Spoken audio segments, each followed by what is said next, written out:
তবে আমাদের জায়গা থেকে বড় বড় যেহেতু আমরা শিক্ষক, আমরা আশা করবো আপনারাই আমার কোনো বিশৃঙ্খলা ঘটাবেন না। আপনারা ধৈর্যের সাথে যেভাবে অহিংস আন্দোলন করছেন, আপনাদের তাদের জন্য লড়ে যাচ্ছেন, আপনারা সেভাবে অহিংস থাকুন, আপনাদের তাদের জন্য অবস্থান করুন।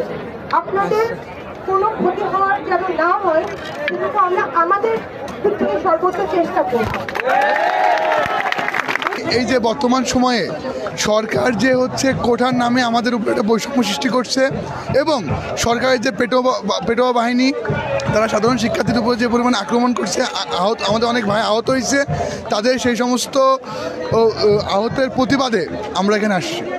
গতকাল যে হামলাটা হলো তারপরে আমরা চুপ থাকতে পারিনি, যার ফল হচ্ছে আজকে আমরা কোনো রকম প্রস্তুতি ছাড়াই আমরা মাঠে নেমে এসেছি।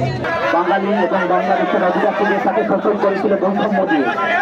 বাঙালি এবং অবাঙালি, বাঙালির চাকরিতে বিভিন্নভাবে বৈষম্যের শিকার হয়েছিল।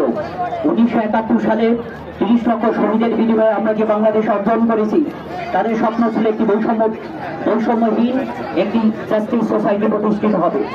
কিন্তু আজকে 50 বছর অতিক্রম করার পরেও আমরা দেখি সমাজের বিভিন্ন স্তরে নানাভাবে বৈষম্য রয়েছে। চাকরির ক্ষেত্রে 2018 সালে ছাত্ররা আন্দোলন করেছিলেন এর একটি যৌক্তিক সমাধান, কিন্তু প্রশাসন সেটি যৌক্তিক সমাধান না করে বাতিল করেছেন।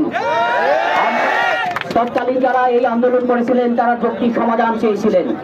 2024 সালে এসে যখন আমরা দেখি আবার এ নিয়ে চক্রান্ত শুরু হয় এবং আদালতের গায়ে বন্দুক থেকে ফায়ার করার চেষ্টা করে, এদেশের বৈষম্য বিরোধী মুক্তিযুদ্ধের চেতনা ধারণকারী এদেশের তরুণ সমাজ প্রত্যাখ্যান করে আবার একটি যৌক্তিক সমাধানের জন্য রাজপথে তারা নামেন।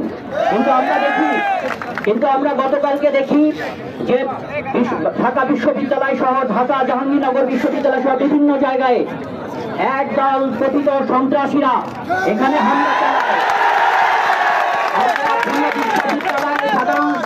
সাধারণ যারা শিক্ষক আমরা এর তীব্র নিন্দা এবং প্রতিবাদ জানাচ্ছি।